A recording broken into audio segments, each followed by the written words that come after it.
हम वापस लौटेंगे लेकर आजादी का टोला, मेरा रंग दे, ओ मेरा रंग दे बसंती चोला, मेरा रंग दे बसंती चोला। हेलो दोस्तों, आप सभी का स्वागत है आपके अपने YouTube चैनल मैथ मस्ती पर। दोस्तों मैं हूं विपिन यादव और चलिए शुरू करते हैं। आज हमारा रेलवे एनटीपीसी का ये 8वां एपिसोड है मैथ का। तो मैथ के लिए प्लेलिस्ट अलग बना हुआ है आपके YouTube चैनल में और रीजनिंग के लिए अलग बना हुआ है। तो आज हम आपको पढ़ाने वाले हैं परसेंटेज। इसके क्वेश्चन भी कराएंगे। क्वेश्चन मैं लेकर आया हूं, वो सारे क्वेश्चन जो आपको एग्जाम में पूछे जा चुके हैं। आज थोड़ा बेसिक क्वेश्चन पर भी हम बात करेंगे। और ये देखिए क्वेश्चन, ये कितने बार पूछा जा चुका है एग्जाम में, मजा आ जाएगा। सारे क्वेश्चन आपके सामने है और ये सारे क्वेश्चन हम आपको करवाने वाले हैं। तो चलिए स्टार्ट करते हैं। और क्लास को स्टार्ट करने से पहले एक बात हम आपको बता दें, ये जो भी लोग पेड कोर्स कर रहे हैं, यानी धुरीना पर जो कोर्स लेकर जा रहे हैं आप, जो कि 490 रुपया में मात्र है, तो उसके लिए अगर कोई भी समस्या है तो आपको इसी नंबर पर कॉल करना है या मैसेज करना है।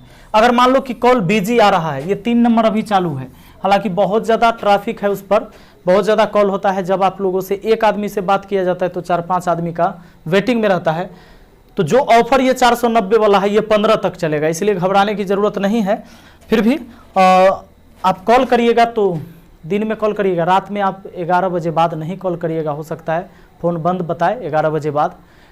व्हाट्सएप आप कर सकते हैं, व्हाट्सएप किसी टाइम कर सकते हैं, ठीक है। कॉल दिन में कर लीजिएगा किसी भी वक्त। आइए सबसे पहले हम बात करेंगे आज के कुछ बेसिक चीज़ों पर। दोस्तों सबसे पहले हम परसेंटेज, चलिए परसेंटेज का मतलब क्या है ये देखिए। परसेंटेज हिंदी में इसको हम कहते हैं प्रतिशत, प्रतिशत, ठीक है, परसेंटेज। और इसका ये सिंबल होता है, परसेंटेज का ये सिंबल है।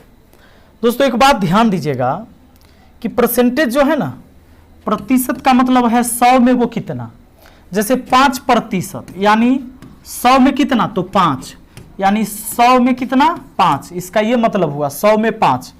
10% का मतलब हुआ ये 10 कितना में, 100 में, यानी प्रतिशत का मतलब है बट्टा में 100। अगर मान लीजिए कि अगर 15% लिखा हुआ है, इसका मतलब है कि 15/100, 100 में कितना, 15, इसका ये मतलब है 100 में 15। कोई हिस्सेदारी 30% और 40% का है, इसका मतलब कि अगर 100 रुपया है तो उसमें 30 रुपया आपका, 40 रुपया किसी और का, अगर हिस्सेदारी है, पार्टनरशिप है तो अब एक बात आप समझिएगा। अब आपसे एक सिंपल चीज हम आपसे पूछेंगे कि 4 5 का कितना प्रतिशत है। 4 जो है 5 का कितना प्रतिशत है, 4 5 का कितना प्रतिशत है। तो इसमें पूछा किसके बारे में जा रहा है ये स्पष्ट होना चाहिए। 4 5 का कितना प्रतिशत है, 4 के बारे में पूछा जा रहा है और 5 के रिस्पेक्ट में। तो 4 को लिख दीजिए ऊपर, 5 को लिख दीजिए बट्टा में। जिसके बारे में पूछा जाएगा उसको ऊपर और जिसके रिस्पेक्ट में पूछा जाएगा उसको नीचे। प्रतिशत के लिए करना है 100% से गुना। 5 से काटा 20 बार में, 20 चौके 80% हुआ। 4 5 का कितना प्रतिशत है, तो 80%। अगर यही बात आ गया, क्वेश्चन ऐसे लिखा होता कि 4 5 से कितना प्रतिशत कम है। 4 जो है ना 5 से कितना प्रतिशत कम है। तो पहले देखो 4 5 से कितना कम है, तो 1 कम। 1 कम किस से, 5 से। ये 4 जो है 1 कम किस से, 5 से, तो बट्टा में 5 लिखना है। प्रतिशत के लिए 100 से गुना, ये 100% हो गया। 5 से 100 को काटे 20 बार में तो 20%। अच्छा 100 से गुना नहीं, 100% से गुना, ठीक है। यानी कोई भी चीज जब फ्रैक्शन में होता है 100% से गुना कर देते हैं तो वो प्रतिशत में हो जाता है। देखिए जैसे मान लो कि ये 3/5 है, ये भिन्न में है यानी फ्रैक्शन है। अगर इसको प्रतिशत में लाना है तो 100 से गुना नहीं, 100% से गुना होता है। 5 से 100 कटा कितना बार में, 20 बार में, तो 20 से कितना हुआ, 60, और ये वाला प्रतिशत तो 60% हो गया। इसका मतलब हुआ कि 3 जो है ना 5 का 60% है, इसका यही मतलब है। चलिए अब एक बात समझ लीजिएगा, जरूरत पड़ेगा AB फॉर्मूला का। इस पर आधारित क्वेश्चन आता ही आता है एग्जाम में। AB फॉर्मूला क्या होता है, A + B + AB/100, ठीक है। ये भी फॉर्मूला होता है प्रतिशत में। एक बात और ध्यान रखना है इसमें कि वृद्धि रहेगा तो प्लस का चिन्ह होगा, और कमी रहे कमी तो माइनस का चिन्ह होगा। यह बात होता है, यानी वृद्धि तो प्लस और कमी तो क्या, माइनस। अब देखिए जैसे मान लीजिए आपसे कहे, अच्छा ये भी फॉर्मूला लगाएंगे कब, तो याद रहे कि जब किसी वस्तु पर लगातार 2 बार घटना घटे, जब किसी वस्तु पर लगातार 2 बार घटना घटे तो ये भी फॉर्मूला लगाएंगे। एक काम करो, दरवाजा बंद करो, तो एसी ठंडाएगा कैसे।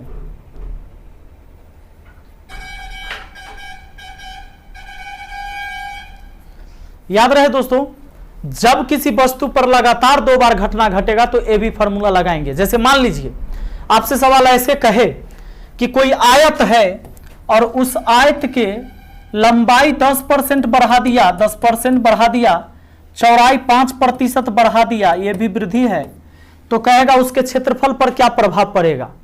इस आयत पर 2 बार घटना घट गया है, एक बार लंबाई पर एक बार चौड़ाई पर, 2 बार घटना घटा, ये भी फॉर्मूला लगा दो।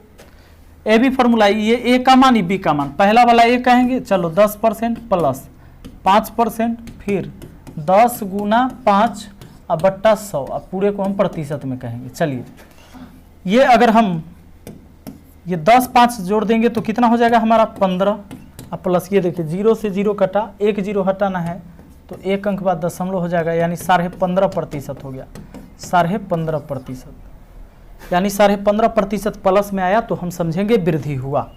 ये ऐसे ही नहीं रहेगा, ऐसे भी रहेगा, किसी जींस का दाम पहले 20% बढ़ा दिया जाता है, ठीक, और उसके बाद उस जींस का दाम 10% घटा दिया जाता है, तो कहेगा उस व्यापार में उसे कितना प्रतिशत लाभ हुआ।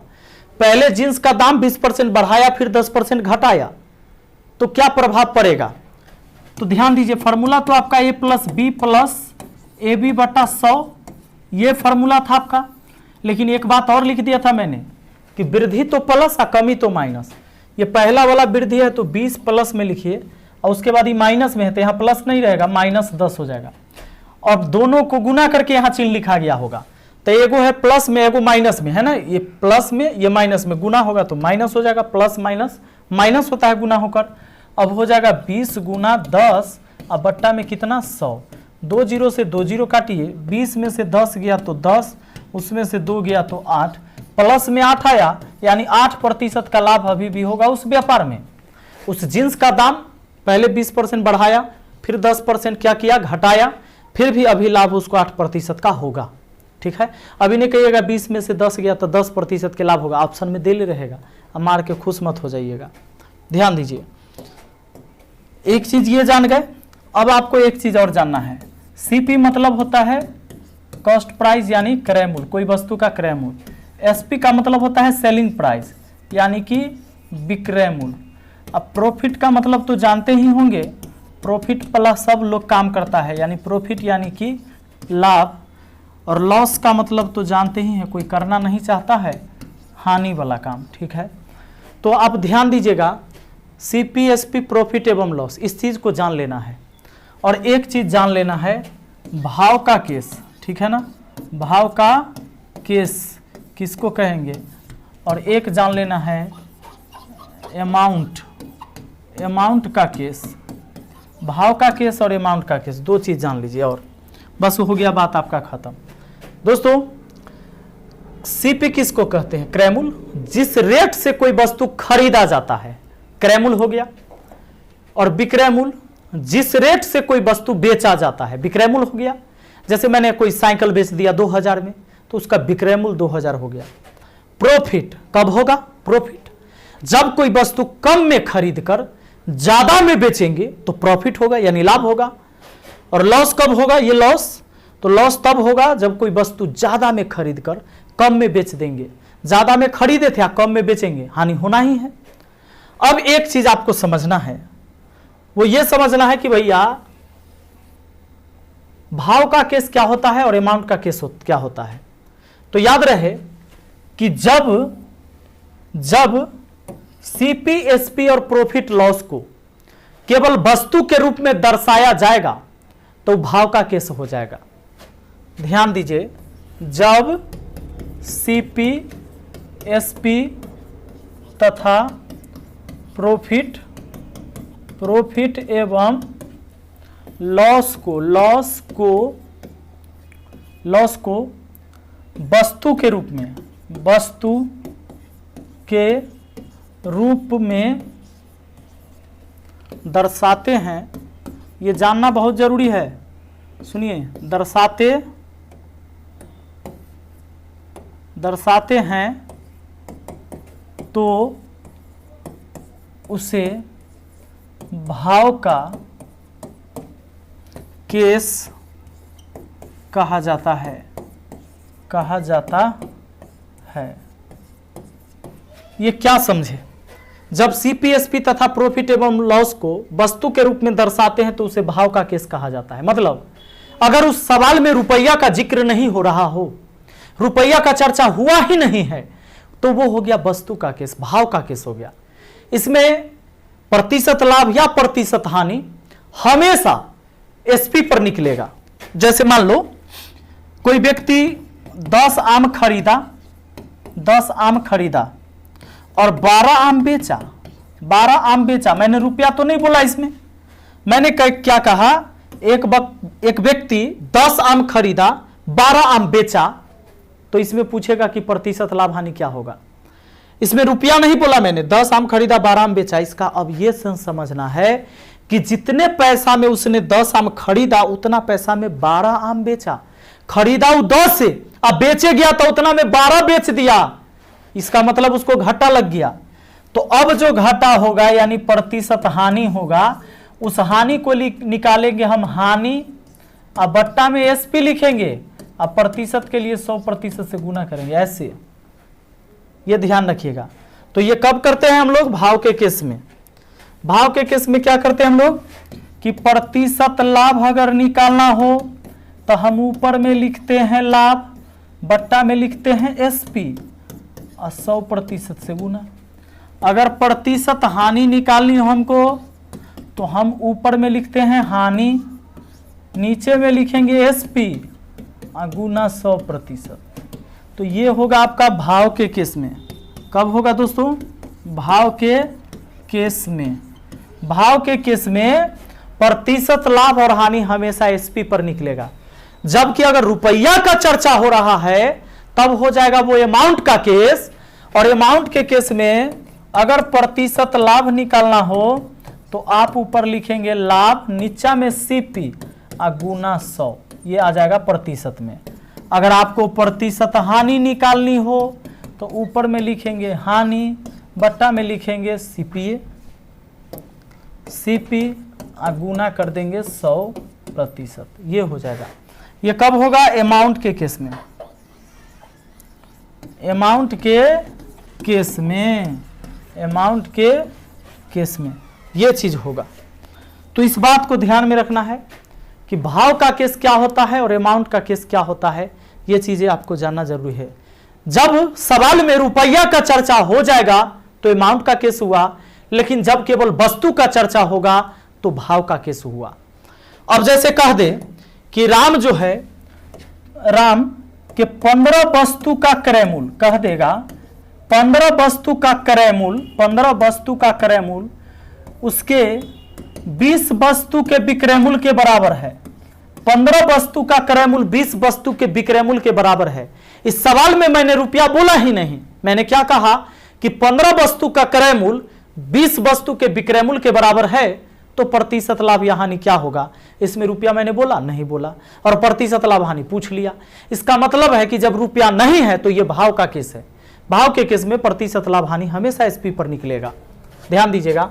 अब आपको यह सोचना है कि 15 वस्तु का क्रय मूल्य 20 वस्तु के विक्रय मूल्य के बराबर है। इसका यह मतलब कि जितना पैसा में वो 15 वस्तु खरीदा था ना, उतना में वो 20 गो बेच दिया। देखिए कितना काबिल है, खरीदा 15 है या बेच दिया 20 गो, हानि हो गया 5 गो के, लीजिए, हाँ हानि हो गया उसको 5 वस्तु का। अब 5 वस्तु का हानि हुआ तो भैया प्रतिशत हानि कैसे निकालिएगा, ऊपर में लिखिएगा हानि या नीचा में एसपी, सीपी ना, यहां लिखेगा एसपी कितना 20, अब प्रतिशत के लिए 100% से गुना, 5 से कट दिया 4 बार में, 4 से काट दिया 25 बार में, ऐसे भी तो काट देते 20 25 100 25 25, ऐसे भी हो गया 25%, कोई दिक्कत नहीं।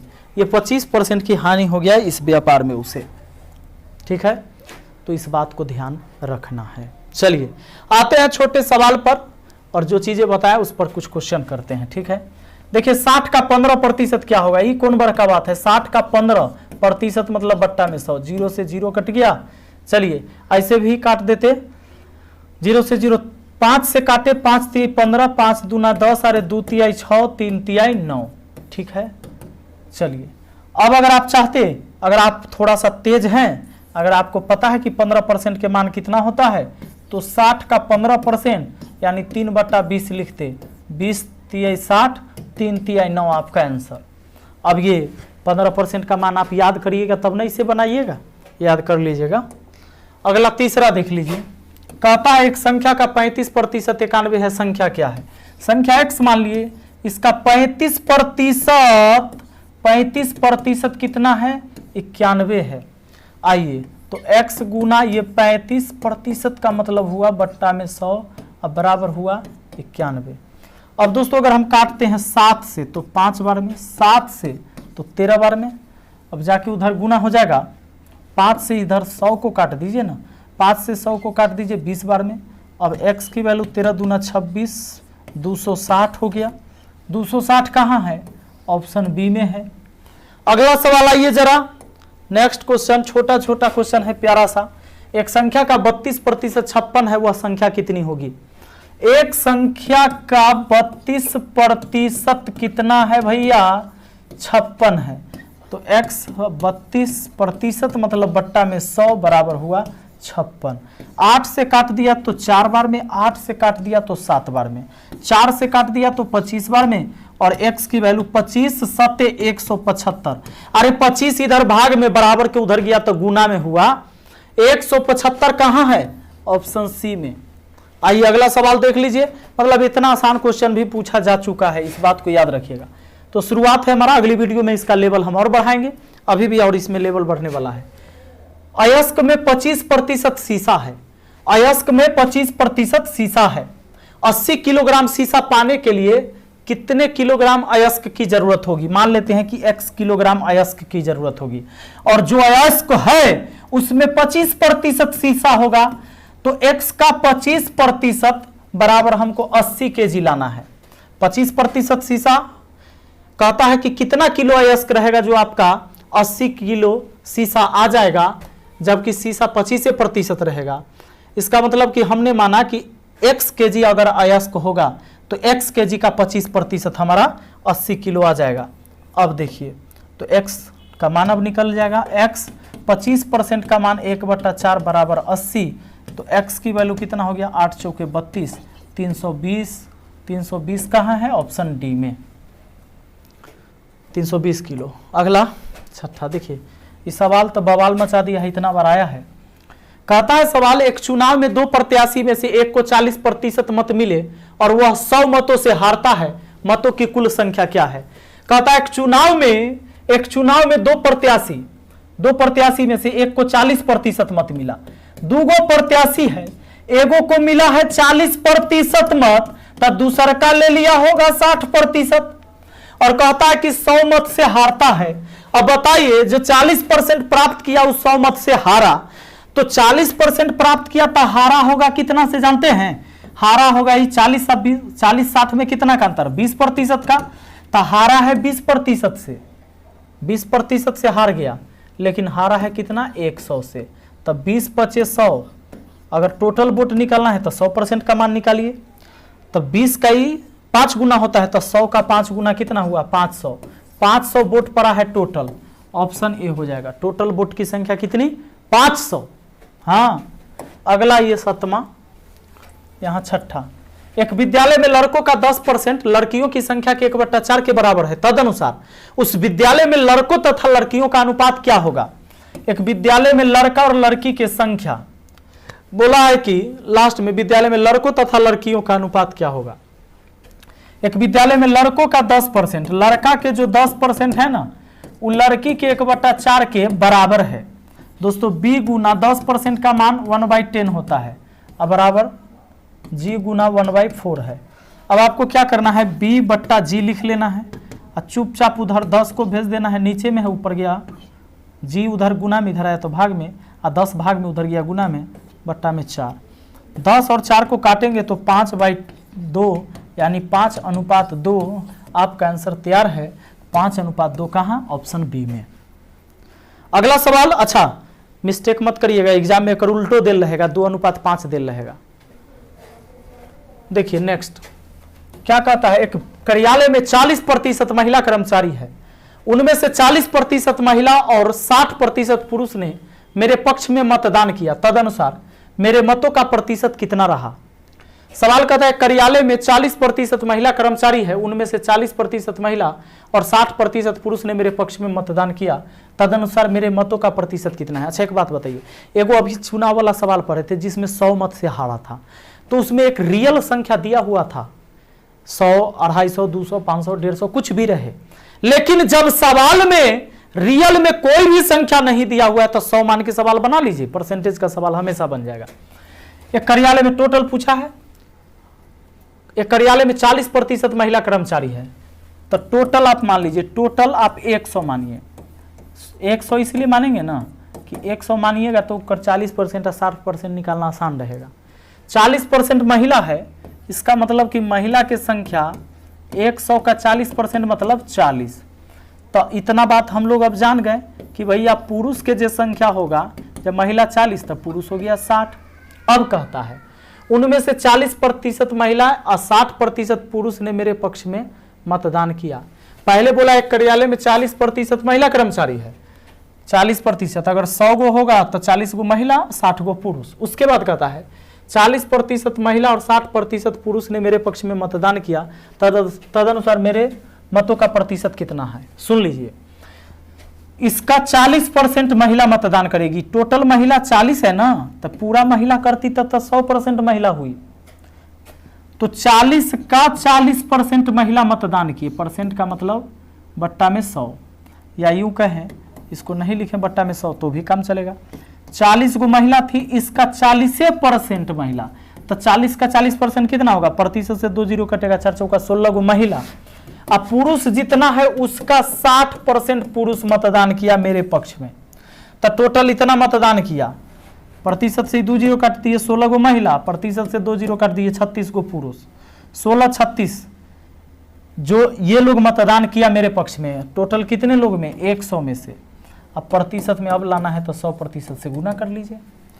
अब ये 4 चौका 16, अब वो 36, तो 16 और 36 हो गया कितना, 52, 6 6 12 के 2 4 1 5 52, तो ये हो गया आपका 52 और बट्टा 100% के लिए 100% से गुना, 100 से 100 कटा, 52% आपका क्या हुआ आंसर, कहाँ है, ऑप्शन डी में है भैया। आइए अगला सवाल जरा देख लीजिए, कहता है जब एक साइकिल का मूल्य 20% कम किया गया तो बिक्री की गई साइकिलों की संख्या 20% बढ़ जाती है, तदनुसार हाँ तो दुकान की बिक्री पर क्या प्रभाव पड़ा। एक बार 20% कम हुआ, एक बार 20% बढ़ गया, साइकिल पर 2 बार घटना घट गया। ए बी फॉर्मूला लगा दीजिए।